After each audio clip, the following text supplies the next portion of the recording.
You know what the Iranians did? They laughed at Obama and they said he's a stupid son of a... Iran was a country that was in deep trouble, and we should have never taken the sanctions off before we finished the deal.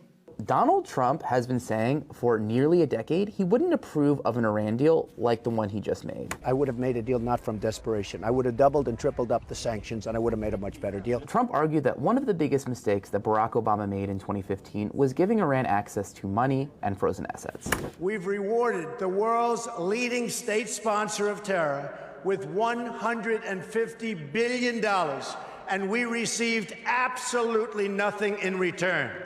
Now, Obama didn't simply give Iran $150 billion like Trump claimed, but he did make financial concessions, like unfreezing assets or lifting sanctions, which Trump argued repeatedly made Iran stronger. It's a one-sided transaction where we're giving back $150 billion to a terrorist state, really the #1 terrorist state. We've made them a strong country from really a very weak country.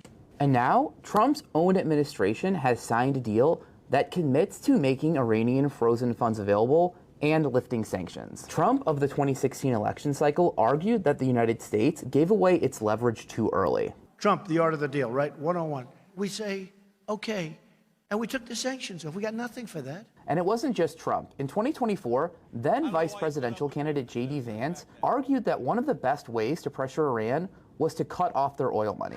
If you want to check Iran, the way to do it is to, one, withdraw their oil money. But under Trump's newly signed agreement, the United States agreed to immediately issue waivers allowing Iranian oil sales. And on Monday, it announced a temporary 60-day license authorizing the production, delivery, and sale of Iranian oil.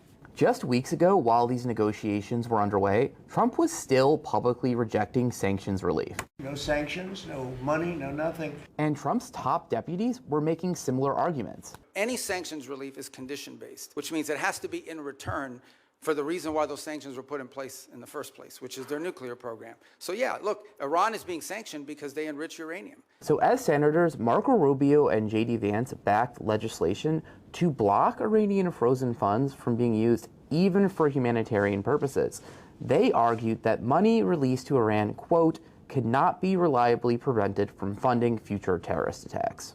Now they're backing a deal that could do exactly what they spent years warning against. The Trump administration argues that this comparison isn't fair.